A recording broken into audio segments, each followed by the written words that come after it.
नमस्कार दोस्तों, TNC bullet series में आपका हार्दिक स्वागत और अभिनंदन। दोस्तों, जैसा कि आपको पता है कि रोज सुबह 7 बजे हम टीएनसी बुलेट सीरीज के माध्यम से एक इम्पोर्टेंट क्लास जो है वो आपके सामने लेके आते हैं।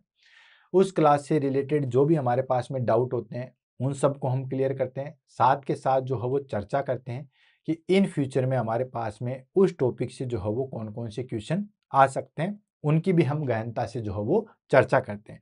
ताकि जो टॉपिक हमने टीएनसी बुलेट सीरीज के अंदर ले लिया है, उससे बाहर कुछ भी नहीं होना चाहिए, ठीक है? उससे बाहर हमारे पास में कोई भी क्वेश्चन जो हो वो नहीं आना चाहिए। कह कहने का तात्पर्य यही है कि पूरा कंप्लीट इंफॉर्मेशन जो है वो हम इस टीएनसी बुलेट सीरीज के माध्यम से जो है वो गेन करते हैं। तो आज हमारे पास में 341 नंबर की क्लास आएगी, that is called Lyme disease.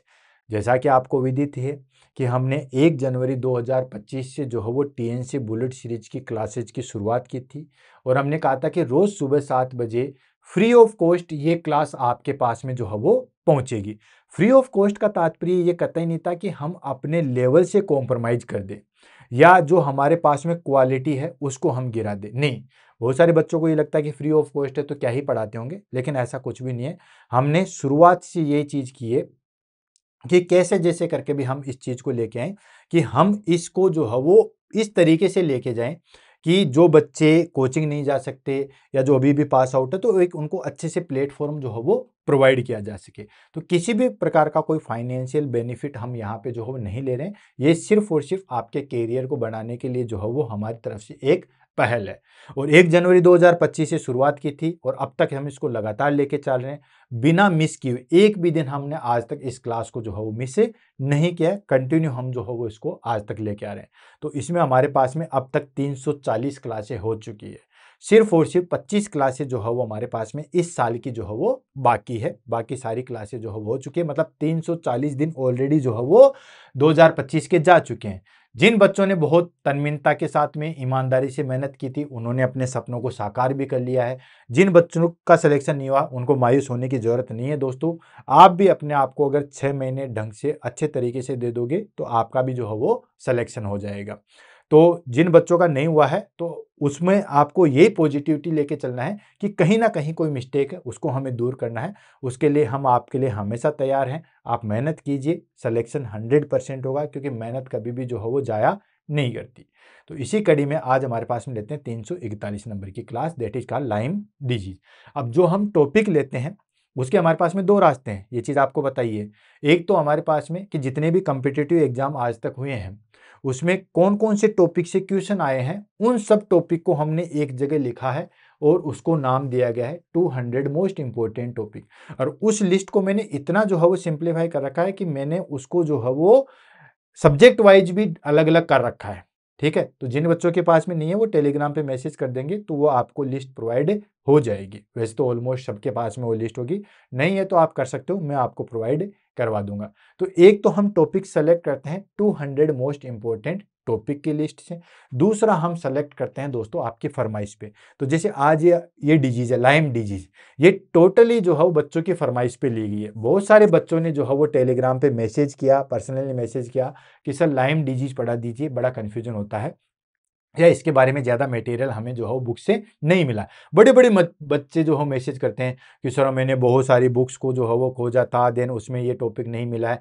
कुछ ने शॉर्ट्स मैसेज भी भेजे हैं कि सर लाइम डिजीज करवा दीजिए। कोई बात नहीं, आपने मैसेज भेजा, हमने उस मैसेज को रीड किया, देन उसके बाद आज आपको ये टॉपिक लेके आए। तो ये टॉपिक उन बच्चों के लिए डेडिकेटेड है जिन्होंने कमेंट किया था कि सर लाइम डिजीज को जो है वो करवा दीजिए।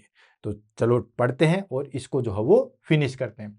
तो सबसे पहले हम बात कर लेते हैं दोस्तों इसके क्वेश्चन आंसर की, कि लाइम डिजीज जो है वो हमारे पास में किस तरीके से होती है। अब एक्चुअली क्या होता है कि ये है तो विक्टर बोर्न डिजीज, समझ में आ रहा है, लेकिन ये जो है वो किसके द्वारा होती है कि बैक्टीरिया जो है वो स्प्रेड होता है। अब तक आपने देखा कि जितने भी हमारे पास में वायरस होते हैं उसी को स्प्रेड करते हैं, जैसे रेबीज वायरस है, पोलियो वायरस है, देन ये सारे वायरस हैं। ठीक है, और ये वायरस जो है वो हमारे पास में वेक्टर बोर्न के द्वारा स्प्रेड होते हैं। ठीक है, क्योंकि बैक्टीरिया को तो जो है वो स्प्रेड होने के लिए किसी भी चीज की जरूरत नहीं होती है, वो तो सीधा विकल बोन के द्वारा या कॉन्टेक्ट के द्वारा, टावल के द्वारा, स्नीजिंग, कफिंग, इन सब के द्वारा हो सकता है। बेसिकली जो है हमारे पास में वायरस को जो है वो इस सब चीज़ों की जरूरत पड़ती है। जैसे रेबीज वायरस है तो वो किसी न किसी की लार में प्रेजेंट होगा, जैसे कुत्ता, बिल्ली, भेड़िया, इन सब की लार में प्रेजेंट होगा। ऐसे हमारे पास में जो है वो चिकनगुनिया हो गया, ये जो भी चीज़ें हैं वायरस वाली चीज़ों के लिए कहीं ना कहीं जो है वो हमारे पास में जो है वो एक विक्टर चाहिए होता है। अब इसमें हमारे पास में ये बैक्टीरियल डिजीज है, इसमें भी एक वेक्टर होता है, इसलिए क्वेश्चन सबसे ज्यादा पूछे जाते हैं कि है तो ये फैलता तो किसके द्वारा है, ये हमारे पास में जो है वो दोस्तों टिक के द्वारा फैलता है। ठीक है, टिक के द्वारा फैलता है, तो बच्चों को ये लगता है कि यार ये टिक के द्वारा फैल रहा है तो कहीं ना कहीं ये वायरल डिजीज है, लेकिन नहीं जी, ये वायरल डिजीज नहीं है, ये हमारे पास में जो है वो बैक्टीरियल डिजीज ही है। ठीक है, और बैक्टीरियल में भी कौन सा है, दो कैटेगरी आती है बैक्टीरियल की, एक होता है स्पिरिचुएट, एक होता है हमारे पास में नॉर्मल फ्लोरा। तो ये जो हमारे पास में स्पिरिचुएट है उसके द्वारा जो है वो फैलती है। तो एक तो क्वेश्चन यहां से ही निकल के आता है। दूसरा जो हमारे पास में क्वेश्चन निकल के आता है कि कई बार इमेज बेस पे क्वेश्चन आया कि बुल आई साइन किस में देखने को मिलता है, समझ में आ रहा, बुल आई साइन किस में देखने को मिलता है, तो वो सारी चीजें। ठीक है, एक होता है इरिदेमा मार्जिनेटम और एक होता है हमारे पास में इरिदेमा मार्जिन। ठीक है, तो दोनों में हमारे पास में जो है वो क्या डिफरेंस होता है उससे हमारे पास में क्वेश्चन आते हैं, तो वो भी हम यहाँ पे पढ़ेंगे। देन उसके बाद में हमारे पास में कि किस तरीके से प्रोफाइलैक्सिस के रूप में आप इसमें बचाव कर सकते हो, ये सारी चीजें, और ये किस तरीके से जो है हमारे पास में कौन कौन से ऑर्गन्स को अफेक्ट करता है, जिसकी वजह से क्या क्या चीज की दिक्कत आती है, वो सारी चीजों को हम पढ़ेंगे। कुल मिला के क्या होता है कि बहुत सारे बच्चों को जो है वो इसमें मैटर ही नहीं मिल पाता लाइम डिजीज से रिलेटेड, या फिर मैटर अगर कोई टीचर जो हो वो इसको ये डिजीज को एक्सप्लेन नहीं करता। अब देखो एग्जामिनर में क्वेश्चन तो आते हैं, एग्जाम में क्वेश्चन तो आएंगे, अब आपके टीचर ने पढ़ाया या नहीं पढ़ाया उसको कोई मतलब नहीं है, या आपके पास में जो है वो टॉपिक है या नहीं है उसको कोई मतलब नहीं है, लेकिन वो जो है वो हमारे पास में क्या चीज होता है कि उसको तो वो चीज चाहिए होती है। आज हम इस चीज को जो है वो कंप्लीट करेंगे। तो सबसे पहले हम ले लेते हैं दोस्तों हमारे पास में लाइम डिजीज। लाइम डिजीज को शुरू करने से पहले मैं आपको मोटा मोटी जो है वो इसके बारे में जो है वो बता देता हूं, ताकि सारी चीजें जो है वो क्लियर हो जाए। ये लाइम डिजीज जो है वो हमारे पास में जो है वो एक इन्फेक्शियस डिजीज होती है, जो कि बेसिकली जो है वो बैक्टीरिया होता है, और वो बैक्टीरिया के द्वारा स्प्रेड होता है। बैक्टीरिया का नाम है बोरेलिया बर्गोड्रेफी। ठीक है, ये बैक्टीरिया होता है, और ये बैक्टीरिया कहां प्रेजेंट होता है, ये बैक्टीरिया प्रेजेंट होता है जो टिक नहीं होती है उसके ऊपर प्रेजेंट होता है। तो टिक जैसे ही काटती है, ठीक है, वो टिक काटती है, वो टिक भी कौन सी दोस्तों, जिसकी ब्लैक टांगों वाली जो टिक है, अलग अलग टिक होती है, एक ब्राउन वाली होती है, जो ब्लैक टांगों वाली जो टिक होती है उसके काटने से होता है। तो जैसे ही वो काटती है, देन उसके बाद में ये बैक्टीरिया क्या करता है, उस पर्सन के बॉडी में चला जाता है। अब उस बॉडी के पर्सन में चलने के बाद सबसे पहले तो जहां पे काटता है वहां पे एक साइन बनता है, ठीक है, जिसको बुल आई साइन के नाम से जानते हैं। जैसे बुल की आंख नहीं होती वैसे जो है वो स्ट्रक्चर हो जाती है।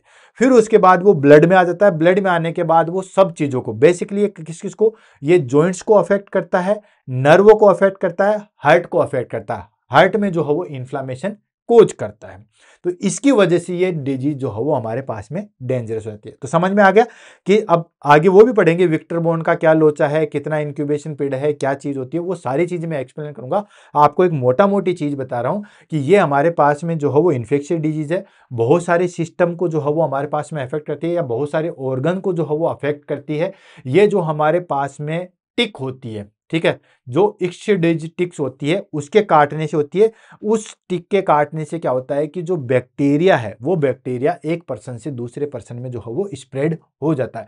नॉर्मली क्या होता है, किसी भी जानवर के काटने से वायरस स्प्रेड होता है, बैक्टीरिया बेसिकली नहीं होता, इसलिए कंफ्यूजन आपको क्रिएट नहीं करना। तो वन बाय वन करके लेंगे, देन उसके बाद आगे बढ़ेंगे। डेंजर क्यों होती है, क्योंकि नर्व और हार्ट को अटैक करेगा। अब नर्व और हार्ट को अटैक करेगा तो वो चीज तो डेंजर होगी।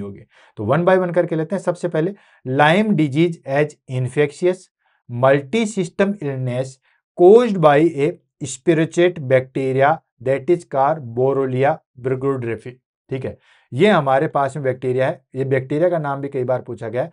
बैक्टीरिया भी कौन सा दोस्तों, स्पिरिचुएट। स्पिरिचुएट बैक्टीरिया मतलब इस तरीके का, जैसे स्प्रिंग नहीं होती, इस तरीके का जो बैक्टीरिया है इसको बोलते हैं स्पिरिचुएट। तो ये जो हमारे पास में लाइम डिजीज है ये क्या है दोस्तों, इन्फेक्शियस है एंड मल्टी सिस्टम इलनेस वाली है। मल्टी सिस्टम मतलब अलग अलग, नर्व सिस्टम को भी अटैक करती है, कार्डियोवेस्कुलर सिस्टम को भी अटैक करती है, देन उसके बाद जो हम मस्कुलोस्केलेटल सिस्टम को भी अटैक करती है। तो ये जो है वो हमारे पास में एक इन्फेक्शियस मल्टी सिस्टम इलनेस वाली जो है वो डिजीज है, जो किसकी वजह से होती है, स्पिरोचेट बैक्टीरिया, दैट इज कॉल्ड बोरोलिया बर्गोड्रेफी। ठीक है, बोरोलिया बर्गोड्रेफी के द्वारा जो है वो फैलता है, बीबी। ठीक है, ये ध्यान रखना, बोरोलिया बर्गोड्रेफी के द्वारा जो है वो फैलता है। एंड ये बैक्टीरिया कैसे स्प्रेड होता है, it spread through the bite of Ixodes. ठीक है, ये किसके द्वारा होती है दोस्तों, इक्सोडीज, जो कि ब्लैक लेग्ड होती है, टिक होती है। आपको अगर इक्सोडीज याद नहीं रहे तो ये तो जरूर याद रखना, टिक। ठीक है, तो ये टिक के काटने से होती है, टिक जब बाइट करता है तो ये बैक्टीरिया जो है वो स्प्रेड होता है। And think it is a like of snaky bacteria that enter via tick bite and slowly spread through the skin, blood, joints, nerve and heart. अब ये क्या करता है, हमारे पास में ये स्नेकी बैक्टीरिया मतलब अंदर जो है वो धस जाता है और एंटर होने के बाद में जहां पे काटा है वहां से एंटर होता है और स्लोली जो है वो कहां स्प्रेड होता है दोस्तों, स्किन पे, ब्लड पे, जॉइंट्स पे, नर्व पे एंड हार्ट पे जो है वो अटैक करता है। अब ये नर्व पे और हार्ट पे अटैक करने के कारण ये जो है वो ज्यादा डेंजरस होता है। इसीलिए हम इसमें जो है वो हमारे पास में CSF एग्जामिनेशन भी करते हैं और इसमें हमारे पास में हार्ट पे अटैक करता है, इसमें AV ब्लॉक हो जाता है, एट्रोवेंट्रिकुलर ब्लॉक जो है वो हमें देखने को मिलेगा, इसलिए ECG हम करते हैं। तो इसमें बहुत अप्लाइड क्वेश्चन पूछाते हैं कि टिक्स के काटने से हम ECG क्यों करते हैं, या टिक्स के काटने पे हम कौन सा सैंपल करते हैं, तो उसमें आ जाता है urine sample, stool sample, CSF and blood. बहुत सारे बच्चे तुरंत ब्लड पे टिक कर जाते हैं, जबकि हमें CSF वाला जो है वो राइट आंसर जाएगा। तो 1 बाय 1 करके जो है वो हम इस चीज को जो है वो क्लियर लेंगे। जैसे first, nursing management of the tick bite या लाइम डिजीज है तो आप इमीडिएटली क्या करोगे, ECG निकालोगे, ऑक्सीजन दोगे या और भी बहुत सारी चीजें। तो लोगों को ये लगता है कि यार इसमें हम क्या ही करेंगे, ठीक है, ECG हम क्यों निकालेंगे, तो उसकी तरफ ध्यान ही नहीं जाता, जबकि ये हमारे पास में जो है वो हार्ट को बहुत ज्यादा जो है वो प्रॉब्लम क्रिएट करता है। तो 1 बाय 1 करके इसको लेते हैं।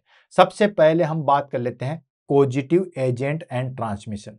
तो कोजिटिव एजेंट में आपको पता है कोजिटिव ऑर्गेनिज्म कौन सा होता है, कोजिटिव ऑर्गेनिज्म मतलब बोरेलिया बर्गोड्रेफी। ये मेनली जो है वो यूएस में और वहीं पे सबसे ज्यादा जो है वो प्रेजेंट होता है। तो बोरेलिया बर्गोड्रेफी जो है वो इसका मेन कोजेज है।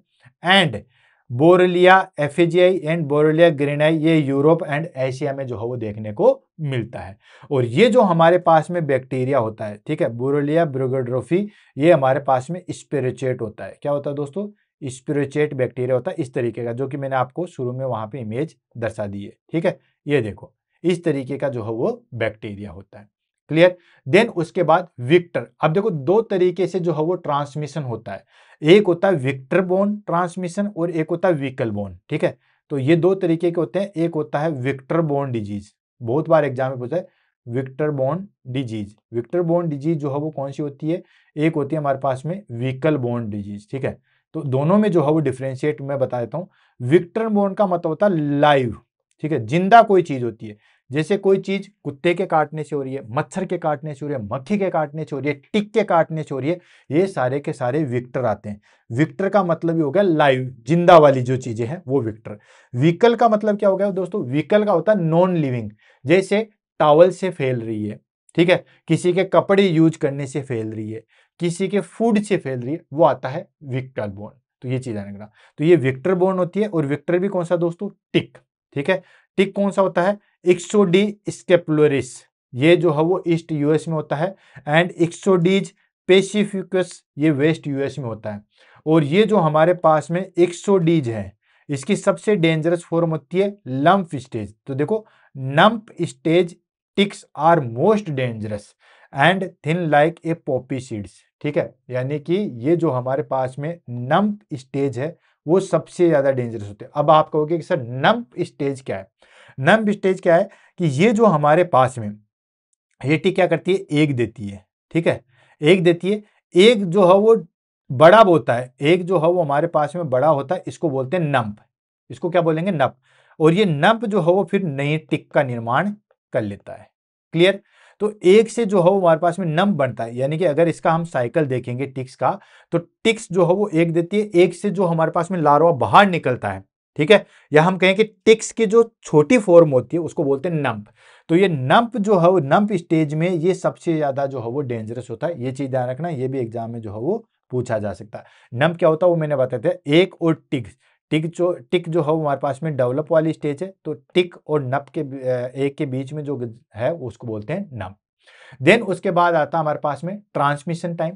ट्रांसमिशन टाइम मतलब जैसे ही किसी ने टिक ने काटा, देन कितने दिनों के बाद जो है वो असर दिखाता है। तो tick must stay attached 30 to 48 hours to transmitted bacteria. ठीक है, 36 से लेके 48 आवर्स का जो है वो ट्रांसमिशन का टाइम जो है वो इसमें लगता है। अब आ जाता हमारे पास में पैथोफिजियोलॉजी कि ये एक्चुअली जो है वो हमारे पास में लाइम डिजीज जो है वो किस तरीके से आगे स्प्रेड होती है। तो सबसे पहले हमारे पास में टिक बाइट। टिक ने जो है वो बाइट किया, टिक ने जो है वो काटा। अब टिक ने काटा तो वो बैक्टीरिया जो है वो कहां चला गया दोस्तों, हमारे पास में स्किन के अंदर एंटर हो गया। जो हमारे पास में बैक्टीरिया था वो हम अंदर चला गया। बैक्टीरिया मतलब वो स्पेरोचाइट मल्टीप्लाई लोकली। अब वहां पे जो है वो हमारे पास में वहां पे मल्टीप्ली जो है मतलब जैसे स्किन के ऊपर काटा वहां पे मल्टीफिकेशन करेगा।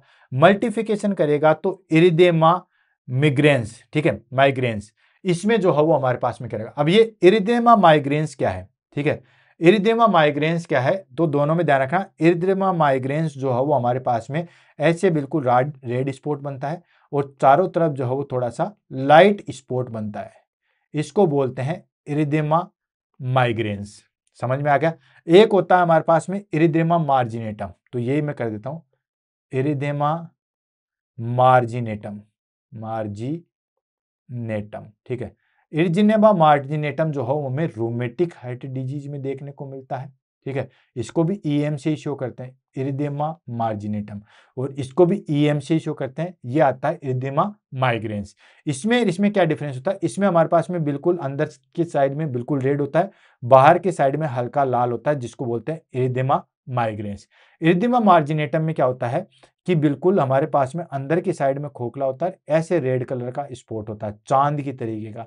मार्जिन बनते हैं बीच में बिल्कुल खाली। कोई भी वुंड होता है तो बेसिकली बीच में जो है वो ज्यादा लाल होना चाहिए और बाकी आगे की साइड में जो है वो कम होना चाहिए। लेकिन इरिदेमा मार्जिनेटम में क्या था, बिल्कुल मार्जिन साइड में होता है।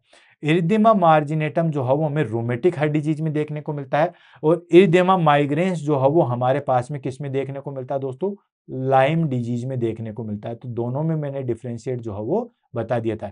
इसीलिए तो हमारे क्लास बच्चे सबसे ज्यादा पसंद करते हैं कि सारी चीजों को हम जो है वो साथ के साथ लेके चलते हैं। और ये हमारे पास में इरिथ्रोमा माइग्रेंस है, ये क्लासिकल साइन है हमारे पास में लाइम डिजीज का। क्लियर है। देन उसके बाद क्या होता है, स्किन तक चला गया। स्किन में जाने के बाद अब धीरे धीरे वो बैक्टीरिया जो हो ब्लड स्ट्रीम में आ जाएगा, spread through blood stream, blood stream में आ जाएगा। अब ब्लड में चला गया कोई चीज तो भाई वो जॉइंट्स पे भी अटैक करेगा, वो नर्व सिस्टम पे भी अटैक करेगा, वो हार्ट पे भी अटैक करेगा। तो ये तीनों चीजों पे जो है वो सबसे ज्यादा अफेक्ट करता है। कहां पे, जॉइंट्स पे, नर्व सिस्टम पे और हार्ट रेट पे।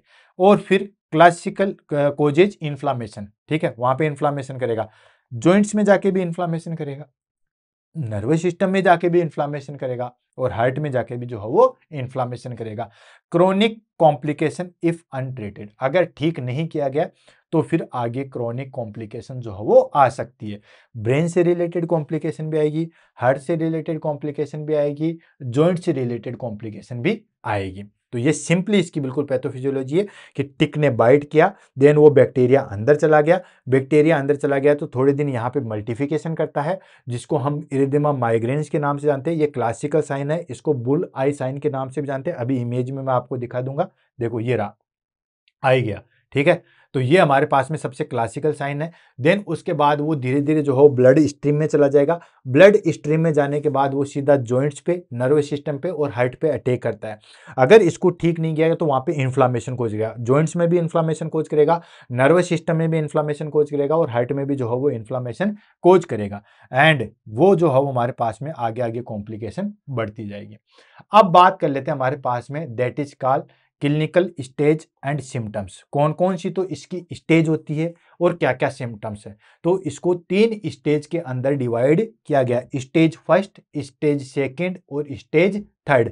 स्टेज फर्स्ट कुछ दिन से लेके कुछ वीक तक चलती है, स्टेज सेकंड वीक से लेके जो है वो हमारे पास में मंथ तक चलती है, और स्टेज थर्ड जो है वो हमारे पास में कुछ मंथ से लेके जो है वो आगे ईयर तक चलती है।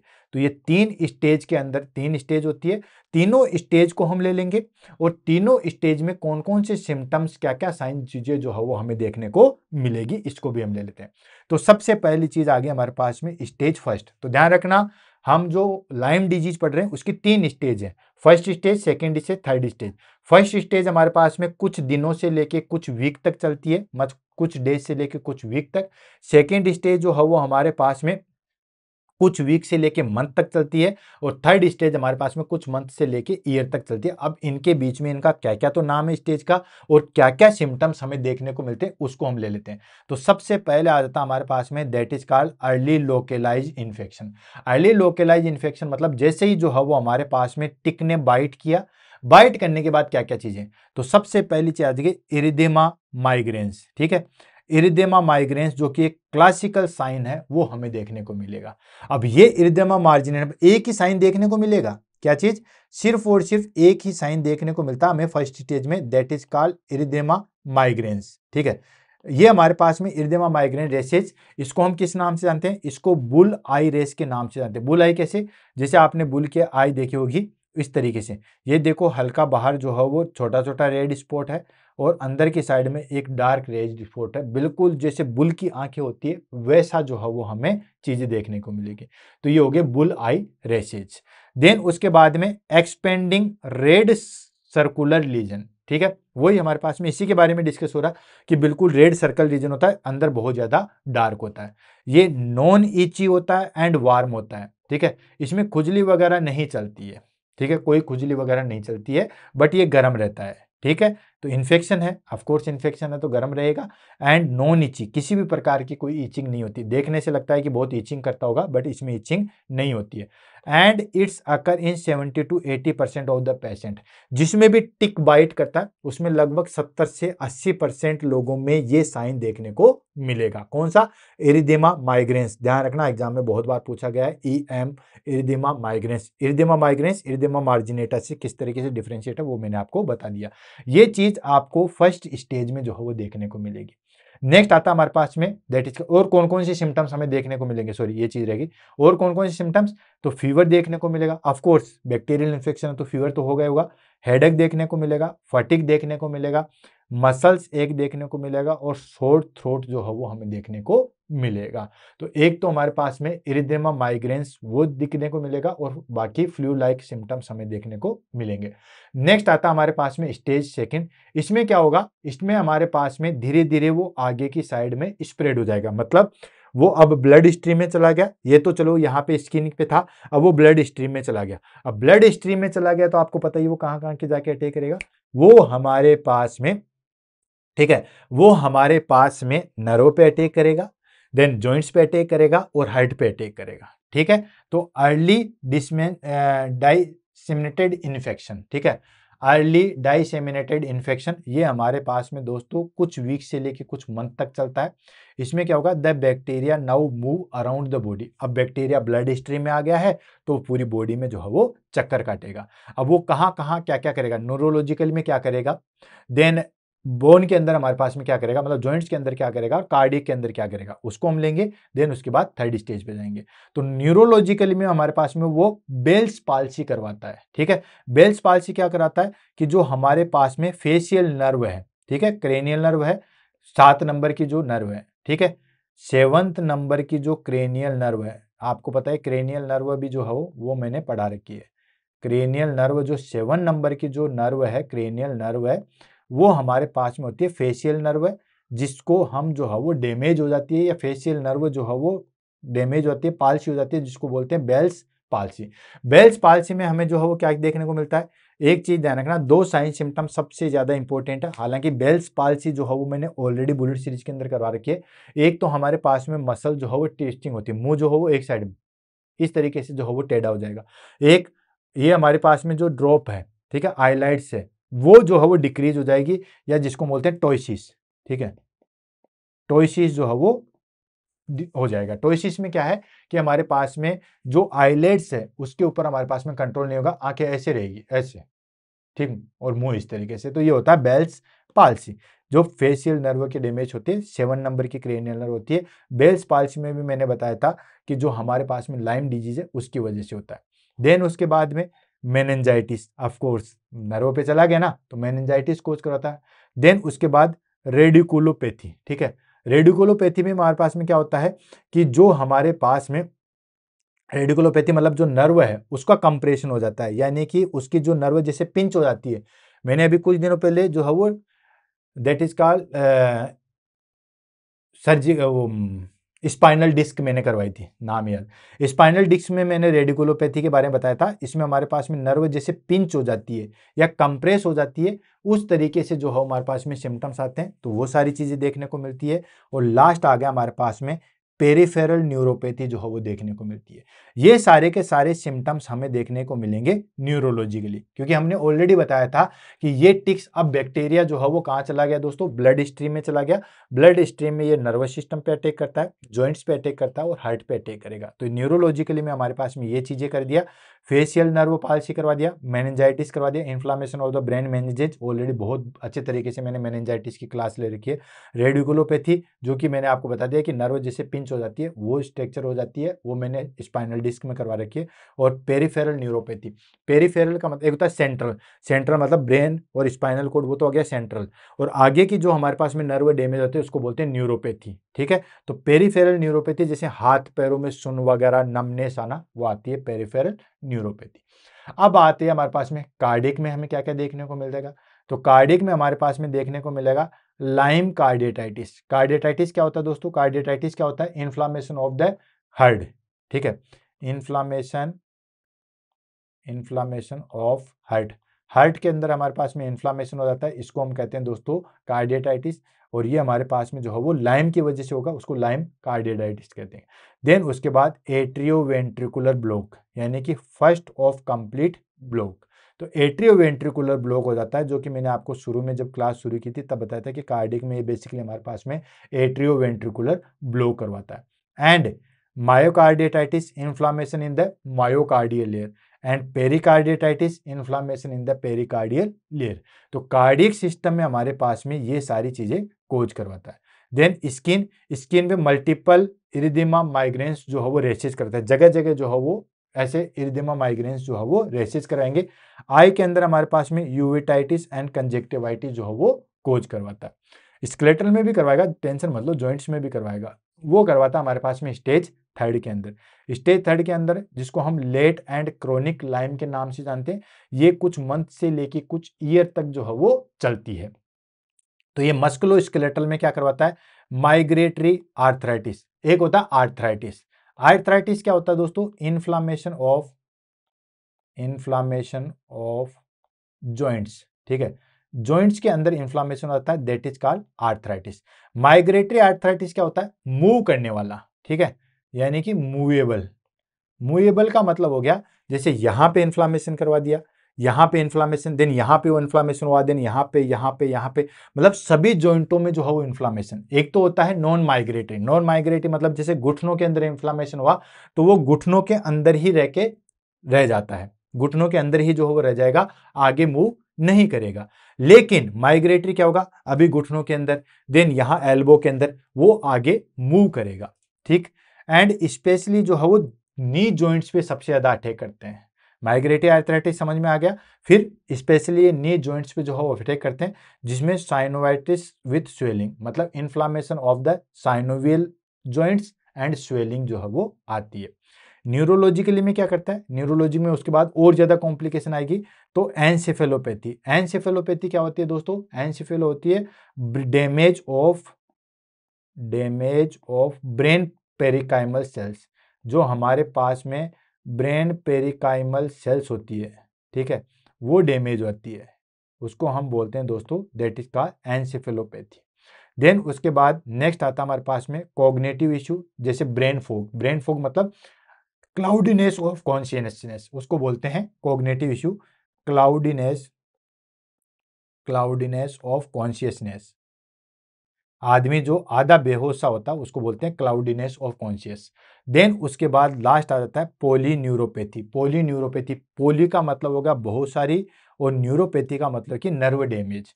बहुत सारी अलग अलग जगह जो है वो नर्व डैमेज होते हैं उसको बोलते हैं पोलीन्यूरोपैथी।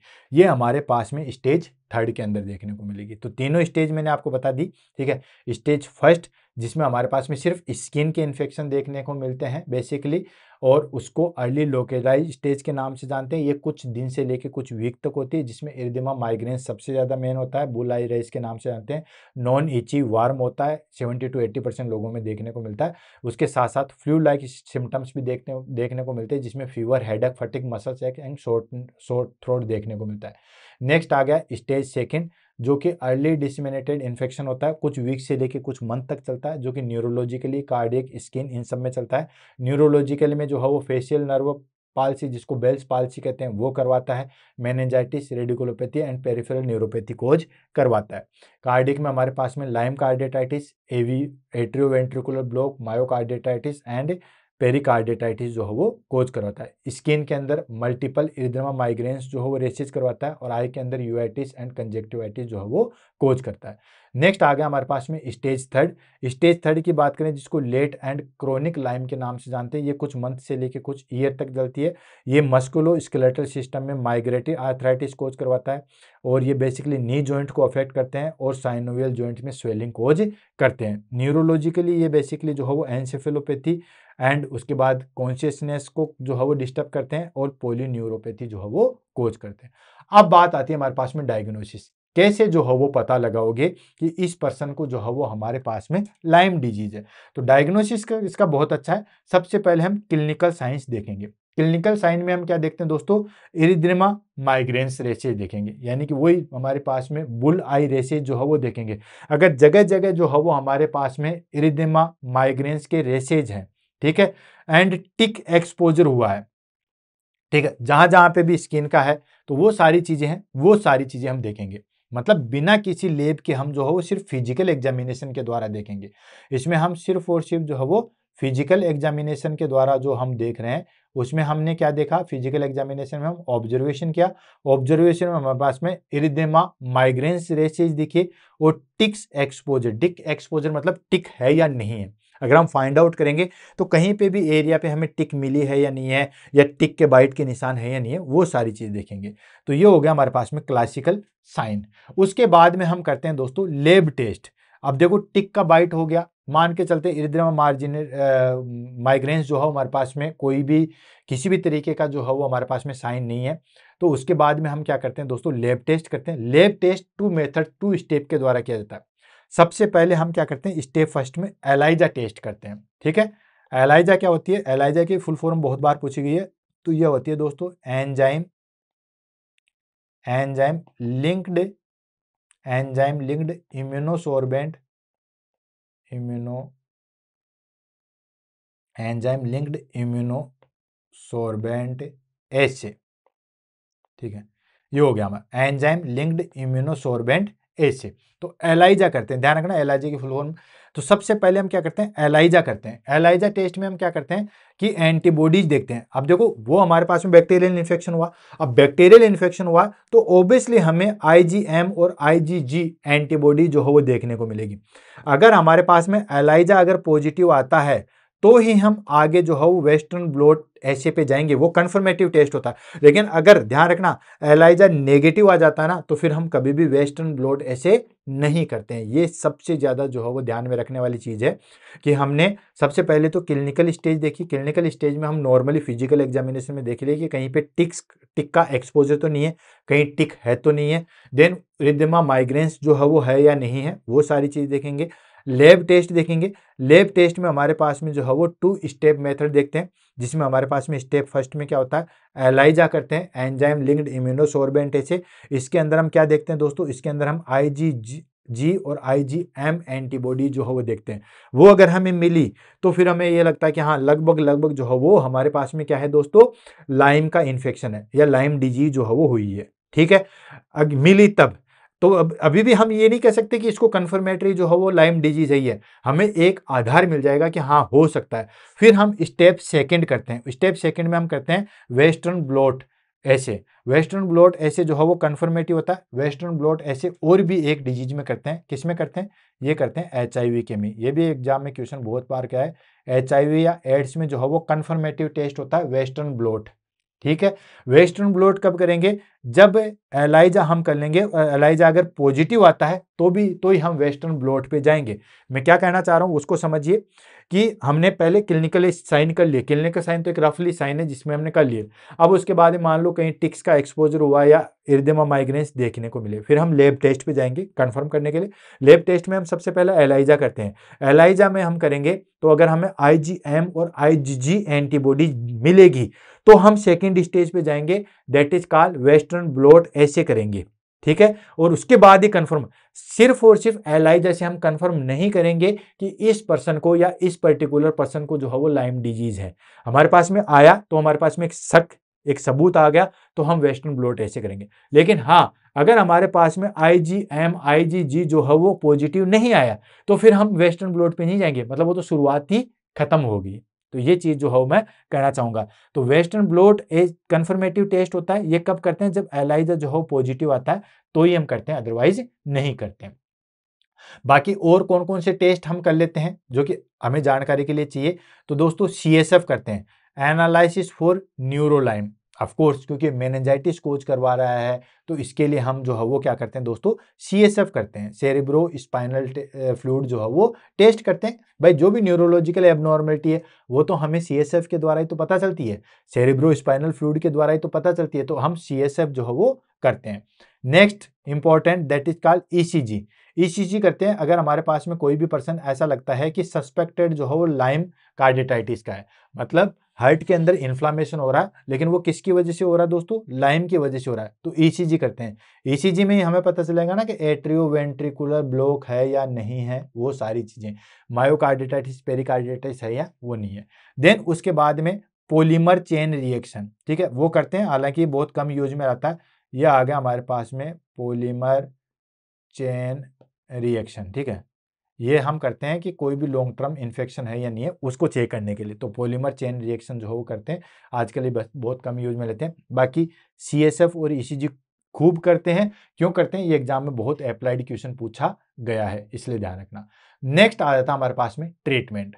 अगर किसी पर्सन को अब हमें कन्फर्मेटिव हो गया कि यार इसको तो जो है वो लाइम डिजीज है, या लाइम को जो है वो इन्फेक्शन हो चुका है, या बैक्टीरिया जो है वो अंदर जा चुका है, तो सबसे पहले अर्ली लाइम डिजीज में हम क्या करते हैं? अर्ली लाइम डिजीज में हम मतलब शुरुआती जैसे स्टार्टिंग ही पता चलती है कि यार लाइम डिजीज हो सकती है, तो एडल्ट के अंदर हम क्या देते हैं दोस्तों? डॉक्सीसाइक्लिन देते हैं। टैबलेट डॉक्सी आती है 100 mg की आती है, तो वो हमारे पास में BD दी जाती है 10 से लेके 21 दिन तक। ठीक है, तो सिंपली हमारे पास में हम कह सकते हैं कि टैबलेट डॉक्सी जो है वो हम देते हैं 100 mg।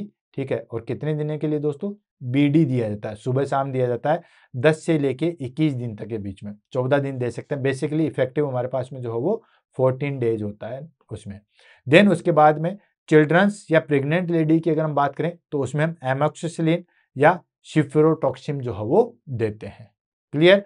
नेक्स्ट आता था हमारे पास में न्यूरोलॉजिकल लाइम। ये तो हमारे पास में है अर्ली लाइम डिजीज, जैसे मतलब सिंपली जो है वो स्किन इन्फेक्शन है उस टाइम पे। नेक्स्ट आता है न्यूरोलॉजिकल लाइम। न्यूरोलॉजिकल लाइन में आता है मतलब न्यूरोलॉजिकली जो है वो हमारे पास में किसमें देखने को मिलता है? तो उस अगर न्यूरोलॉजिकल लाइन है मतलब इन्फेक्शन जो है वो सीधा नर्व सिस्टम पे जाके अटैक कर चुका है, तो उसमें हम क्या देते हैं? उसमें हम दोस्तों IV सेफ्ट्राक्सोन देते हैं 2 to 4 वीक के लिए। लगभग 2 से 4 वीक के लिए जो हो IV सेफ्ट्राक्सोन जो है वो दिया जाता है। ठीक है, देन उसके बाद लाइम कार्डिटाइटिस। ठीक है, कार्डिटाइटिस, तो उसमें अगर हमारे पास में इन्फ्लामेशन हो गया हार्ट के अंदर, ठीक है, अगर इन्फ्लामेशन हो गया हमारे पास में हार्ट के अंदर, तो उसमें हम क्या देंगे? उसमें हमारे पास में हम हॉस्पिटलाइज रख देंगे इफ हाई ग्रेड ब्लॉक। क्यों हॉस्पिटलाइज?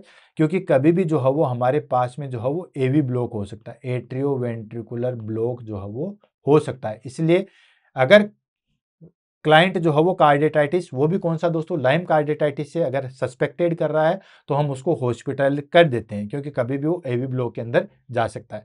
इसके अंदर हम क्या देते हैं, वही IV सेफ्ट्राक्सोन दिया जाता है, ठीक है। देन उसके बाद कुछ दिन देते हैं, देन फिर ओरली पे जो है वो हम लेते हैं। जैसे इंप्रूवमेंट होता है तो ओरली पे हम जो है वो या तो एमोक्सिसिलिन या फिर जो है वो डॉक्सीसाइक्लिन पे ले आते हैं। नेक्स्ट आता है late Lyme arthritis. Late Lyme arthritis मतलब कि हमारे पास में 3rd स्टेज वाला जो है वो लाइम डिजीज है। उसमें हम क्या करते हैं, तो जो बेसिकली जो है हमारे पास में जो है वो जॉइंट्स पे जाके अटैक करता है, तो उसमें हमारे पास में डॉक्सीसाइक्लिन एंड अमोक्सिसिलिन करते हैं फॉर 28 डेज के लिए। डॉक्सीसाइक्लिन और अमोक्सिसिलिन करते हैं 28 डेज के लिए। अगर लंबे समय तक जो है वो हमारे पास में इन्फ्लामेशन रहता है, स्टार्टिंग हम जो है वो किससे करते हैं, डॉक्सीसाइक्लिन से एंड अमोक्सिसाइक्लिन से करते हैं। ये 28 दिन तक देते हैं, लेकिन हमने 14 दिन 20 दिन दिया, दें कोई इंप्रूवमेंट नहीं है, ऐसे कैसे इन्फेक्शन प्रेजेंट है, तो फिर हम IV सेफ्ट्राक्सोन जो है वो दिया जाता है। बहुत सिंपल है, या तो डॉक्सीसाइक्लिन या फिर जो है वो एमोक्सिसिलिन या फिर IV सेफ्ट्राक्सोन। और ये बेसिकली चीज़ें बताएं कि अगर स्टार्टिंग चीज़ें हैं तो हम ओरली से शुरुआत करते हैं, और अगर डिजीज बहुत लंबे आगे तक जा रही है तो फिर हम IV पे जो है वो देते हैं। नेक्स्ट आ जाता है हमारे पास में, दैट इज कॉल्ड प्रिवेंशन। कैसे जो है वो आप अपने आप को या बचा सकते हो लाइम डिजीज से। तो सबसे पहले avoid tall grasses and wooden area. ये जो बेसिकली हमारे पास में टिक है, ठीक है, ये कहाँ पे प्रेजेंट होती है दोस्तों, वुडन एरिया, जहाँ पे पुराना फर्नीचर वगैरह है या लकड़ी वगैरह पड़ी हुई है, ठीक है। बहुत सारे किसान लोग जो है वो लकड़ी काट के रख देते हैं, या कारपेंटर लोग जो है वो लकड़ी काट के रखते हैं, तो वुडन एरिया है वहाँ पे। एंड जो भी लंबी लंबी ग्रासेज है, बिल्कुल छोटी है, वहाँ पे टिक नहीं रहती है, जहाँ पे धूप आ सकती है वहाँ पे टिक जो है वो नहीं रहती है, लेकिन अगर लंबी ग्रासेज है तो वहाँ पे ये टिक जो है वो प्रेजेंट होती है। तो बचाव के लिए सबसे पहले आपको ये करना है कि जहाँ पे भी लंबी ग्रास है या जहाँ पे बहुत पुराना फर्नीचर जो हो पड़ा हुआ है, वहाँ पे आप न जाए। नेक्स्ट आता है हमारे पास में यूज डीट रिपेलेंट्स। डीट रिपेलेंट्स क्या होता है, जैसे हमारे पास में हीट आता है, ठीक है, मॉस्किटो भगाने के लिए हीट आता है, या कॉकरोच भगाने के लिए जो हमारे पास में हीट आता है, ऐसे जो है वो डीट रेपेलेंट्स आता है। ये क्या करता है, ये छिड़कने से जो है वो टिक वहाँ पे नहीं आते हैं, तो ये एंटी मॉस्किटिक हम कह सकते हैं। बाकी ये सारी चीज़ों को जो है वो करता है। देन उसके बाद नेक्स्ट आता है वियर लॉन्ग स्लीव्स एंड टक पैंट्स, ठीक है। लॉन्ग स्लीव जो है वो पहननी चाहिए। लंबे ग्रास की जगह पे जा रहे हो या जहाँ पे जो है वो लकड़ी वाले एरिया है, तो लंबी स्लीव्स वाले और फुल पैंट जो हो पहन के जाइए, न कि हाफ पैंट में आप जा रहे हो तो वहाँ पे टिक बाइट करने की संभावना जो है वो बढ़ती है। नेक्स्ट आता है हमारे पास में शावर आफ्टर बीइंग आउटडोर्स। बाहर ऐसी जगह पे जाके आए हो, मतलब पूरे कोई घने जंगल में, या फिर आप जो है वो कहीं लकड़ी वाली एरिया पे, या कोई लंबी लंबी ग्रास वाली है जहाँ पे बेसिकली कोई नहीं जाता है, ठीक है। खेती करने वाली चीज पे अलग बता रहा हूँ, जो किसान खेती करते हैं, गेहूं जो बोते हैं, उसमें ऐसा नहीं होता, क्योंकि वो तो पानी रोज आता है। ऐसी ग्रास जहाँ पे कोई देख रेख नहीं होती है, मैं उस ग्रास की बात कर रहा हूँ। तो अगर ऐसी ग्रास पे आप जाके आए हो तो आप इमीडिएटली जो है वो शावर लोगे, ताकि जो भी अगर टिक है वो हट जाए। देन उसके बाद डू डेली टिक चेक्स, ठीक है। अगर आपको कहीं वहां पे जाना लग रहा है, मान लो जंगल में रोज जाना लग रहा है, या कोई कारपेंटर है, अब उसको तो लकड़ी का रोज काम है, ठीक। अब वो रोज तो वहां जाने से तो बंद नहीं कर सकता, हमने ये तो कह दिया कि ऐसी जगह पे मत जाओ, लेकिन जिसका काम ही है ये, कोई किसी कारखाने में काम कर रहा है जहां पे बहुत ज्यादा वुडन का काम होता है, पुरानी लकड़ियों का काम होता है, ठीक है, जैसे माचिस की तिल्ली बनती है, प्लाई बोर्ड बनता है, तो उसको तो जाना ही पड़ेगा। तो उसमें हमें क्या करता है, डेली जो है वो जैसे घर पे आओ तो देखो टिक विक ने कहीं काट तो नहीं लिया है, क्योंकि काटते हैं तो हम प्रोफाइलैक्सिस के रूप में ड्रग्स उसी टाइम स्टार्ट कर देते हैं। देन उसके बाद में, ठीक है, आपने देखा डू डेली टिक चेक, आपने देखा कहीं नहीं है। अगर टिक ने काट लिया है, ठीक है, टिक ने बाइट कर लिया है, then remove tick with fine tabbed trousers, ठीक है, या ट्वीजर्स, पुल आउट सिडली, यानी कि उसको निकालने में हम जो हो वो इस तरीके से निकालते हैं, उसके बिल्कुल सर को पकड़ के निकाला जाता है, ठीक है, ताकि वो ब्रेक ना हो। अगर पीछे से पकड़ के करोगे तो सर अलग रह जाता है, बाकी चीज हाथ में आ जाती है, ठीक है।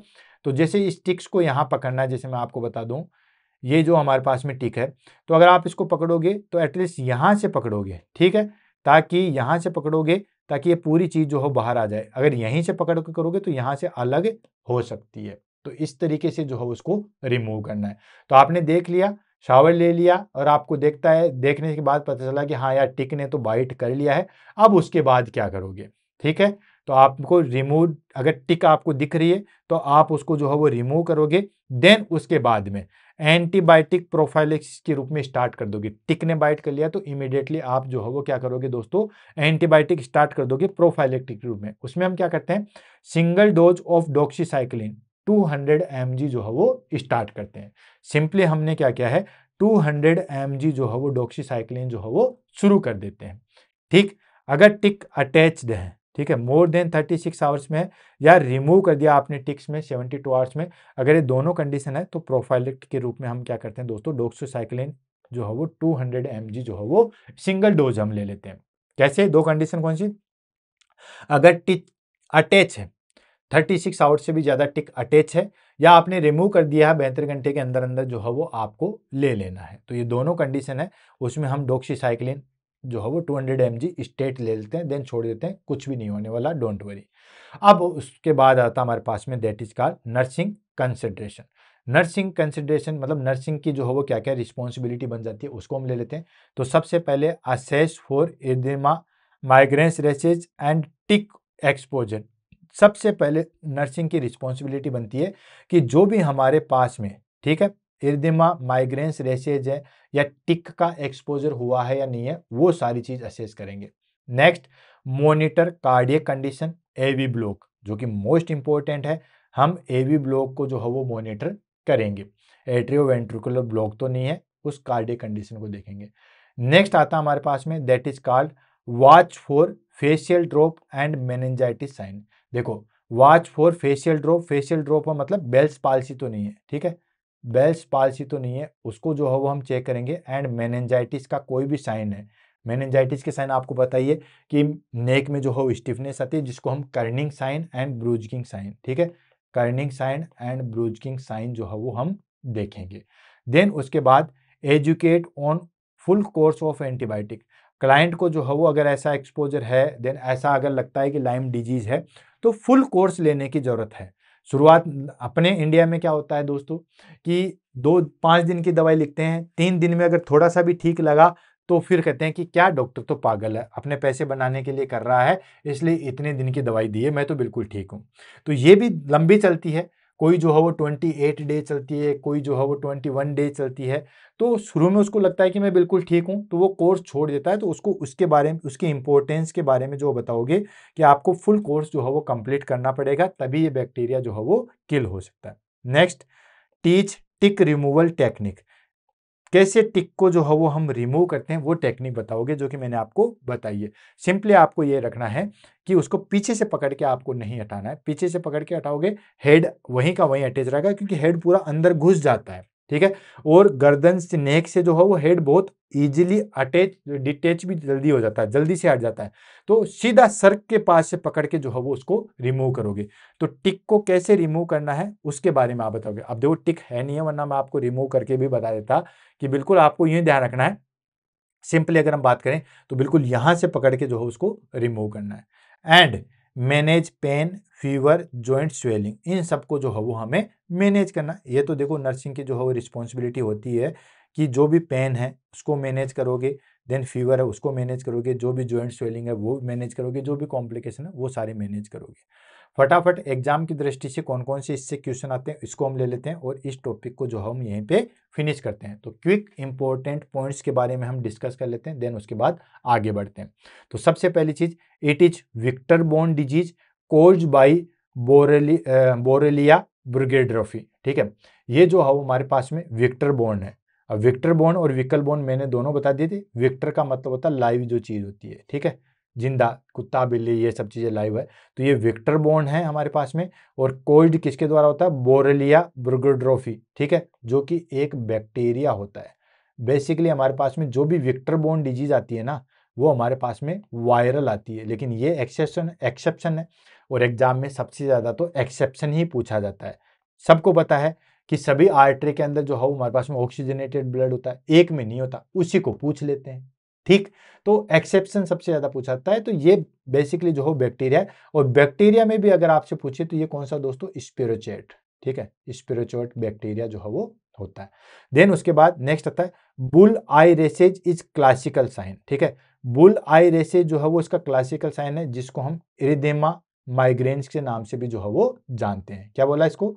इसको हम इरिथेमा, ये लो, इरिथेमा माइग्रेन्स के नाम से भी जो है वो जानते हैं। ठीक है, और ये क्लासिकल साइन होता है। Next, Bell's palsy is highly suggestive. Of course ये सीधा नर्व सिस्टम पे अटैक करता है और नर्व सिस्टम पे हमारे पास में बेल्स पाल्सी करवाता है।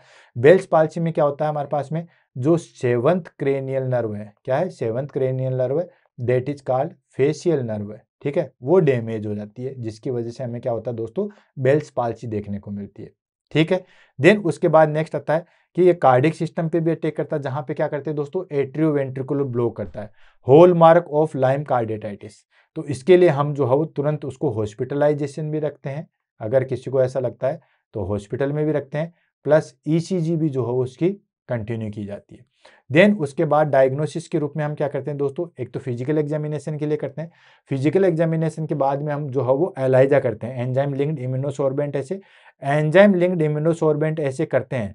तो उसमें अगर हमारे पास में इम्यूनोग्लोबिन आईजीजी या आईजीजी और आईजीएम जो है वो हमारे पास में इम्यूनोग्लोबुलिन होगी, तो ही हम जो है वो आगे बढ़ेंगे और वेस्टर्न ब्लॉट जो है वो टेस्ट करेंगे। अगर ये आईजीएम आईजीजी जो है वो हमारे पास में इसके अंदर एलाइजा के अंदर हमें नहीं देखने को मिलेगी, तो हम कभी भी वेस्टर्न ब्लॉट पे नहीं जाएंगे, ये ध्यान रखना। तो ये इसका जो है वो कंफर्मेटिव डायग्नोसिस होगा। And treated mainly with doxycycline. Starting में हम जो है वो दोस्तों डॉक्सीसाइक्लिन ही देते हैं। कोई कंडीशन होते हैं, बच्चा है, ठीक है ना, तो उसमें हम एमोक्सिसिलिन दे सकते हैं, एमोक्सिसिलिन दे सकते हैं। ठीक है, एंड देन अगर हमारे पास में लंबे समय तक इन्फेक्शन है तो फिर हम आईवी सेफ्ट्राक्सोन, ठीक है, आईवी सेफ्ट्राक्सोन जो है वो हम इसमें देते हैं। तो ये हमारे पास में क्विक इंपॉर्टेंट टॉपिक आ गया जो कि एग्जाम की दृष्टि से जो है वो पूछा जाता है। तो दोस्तों इसी के साथ आज हमारे पास में लाइम डिजीज जो है वो यहीं पे फिनिश होती है। अब ये उन बच्चों से रिक्वेस्ट है जिन्होंने कहा था कि सर लाइम डिजीज करवा दीजिए, इतना मैटर जो है वो नहीं मिल पा रहा था। अब बताइए कि ये मैटर आपके लिए इनफ है या नहीं है, या आपको ये सारी चीज़ें समझ में आई है या नहीं आई है। तो ये जरूर बताइएगा, क्योंकि एक्चुअली क्या होता है दोस्तों, ऑफलाइन में तो आपके फेशियल एक्सप्रेशन से या हम डायरेक्ट पूछ के जो है वो पता लगा सकते हैं कि हाँ आपको ये दिक्कत है, तो भाई आपको ये चीज़ समझ में नहीं आया तो आप इमीडिएटली बोल सकते हो और हम उस चीज़ को इमीडिएटली जो है वो क्लियर कर सकते हैं। लेकिन यहाँ पे हमारे पास में असेस करने का सिर्फ एक ही जरिया होता है, वो होता है आपके कमेंट बॉक्स। तो आपने कमेंट किया, ये डिजीज मैंने करवाई नहीं थी, मैंने आज करवा दी है, थोड़ा सा लेट जरूर हो चुके हैं, लेकिन मैंने आपको एक प्रॉमिस जरूर किया था कि कोई भी डिजीज आप बताते हो उसको हम जरूर पूरा करवाएंगे। अच्छा, कुछ बच्चे जो हो कहते हैं कि सर नर्वस सिस्टम की डिजीज करवा दीजिए, कुछ कहते हैं कि सर न्यूट्रिशन पढ़ा दीजिए। तो न्यूट्रिशन में मुझे जहां तक लगता है तो मैंने पूरा विटामिन करवा दिया, प्रोटीन एनर्जी माल न्यूट्रिशन करवा दिया, बीएमआई करवा दिया। आपकी नज़र में कोई स्पेसिफिक टॉपिक है तो उसको बताइए, उसको हम जरूर करेंगे। फिलहाल तो हमारे पास में आज की टास्क तो यही है कि आप आज की क्लास कैसे लगी उसके बारे में जरूर बताइएगा, आपके कमेंट्स का इंतजार रहेगा। इसी तरीके से हम नए वीडियो लेते रहेंगे, आगे बढ़ते रहेंगे। इसी के साथ दोस्तों all the best, have a nice day, Ram Ram सा, खम्मा गणी।